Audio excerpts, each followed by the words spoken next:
Ready. నేను అనగా బాణోత్తూరు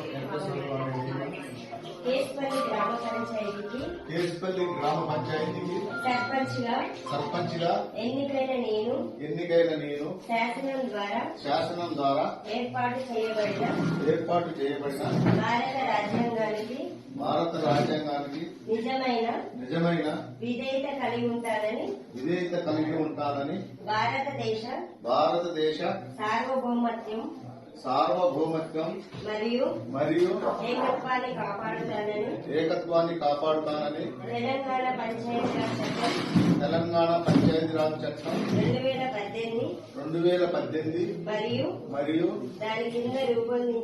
దాని కింద రూపొందించిన నియమావళి ప్రకారం నా విధులు మరియు బాధ్యతలను భయము పక్షపాతము లేకుండా నిష్ఠతతో మరియు నిజాయితీతో నిర్వహిస్తానని ప్రమాణం చేస్తున్నాను.